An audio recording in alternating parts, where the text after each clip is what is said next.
Yeah, so organized retail crime, HSI defines it as two or more individuals involved in criminal activity that involves theft or fraud from retail stores across the country.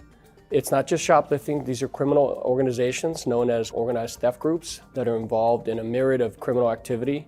These are criminal networks that operate together, seeking profit through stealing or fraudulently obtaining merchandise from these retail stores.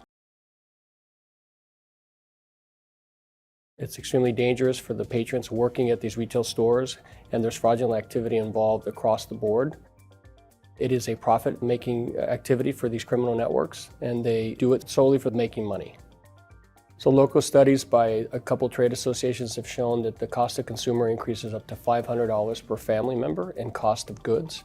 Also lost revenues at the local and state level, up to $15 billion in lost profits for taxes.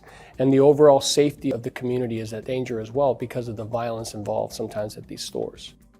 Besides the fact that they should be reporting any suspected activity, criminal activity, through the proper channels, either through the state or local or federal prosecution tip lines, the consumer should pay attention when they're shopping online on these e-marketplaces. If the prices are substantially low, the merchandise is probably stolen. There's also a health and safety side to this. If you're going to be buying equipment or you're going to be buying medicines or anything to do with health and beauty products, you should be paying attention that these products possibly could be stolen and that they're a health issue to you and your family.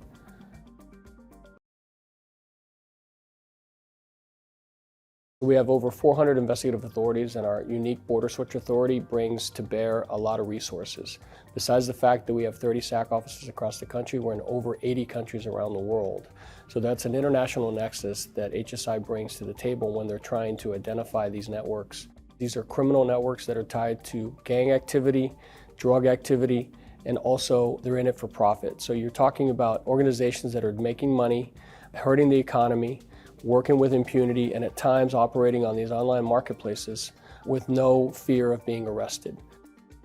It's important for everybody to understand that we can't do it alone and that HSI is looking for partnerships across the board, either through the state and local level or with prosecution teams that want to do more in this space, either via training or helping them identify cases, build out some of their networks to identify bigger networks of cases that we can maybe dismantle.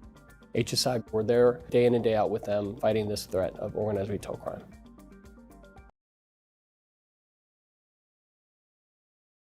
Organized theft groups are sophisticated criminal transnational organizations that profit from illegally obtaining goods that are later sold through e-commerce platforms, through brick-and-mortar locations, or through online marketplaces.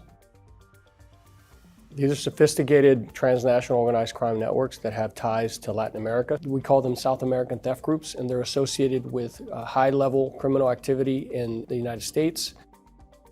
Due to our vast amount of authorities and our border search authority, HSI has launched Operation Boiling Point, which is a sophisticated targeting campaign to go after these theft groups. We're partnering with local, state, and federal prosecutors, along with our overseas attaché offices based in Latin America that we work with day in and day out to pass information, to deconflict cases, and to make sure that we can prosecute these either domestically or internationally in their home countries. We're taking the threat very serious. South American theft groups, they're sophisticated and they're solely in it for making money.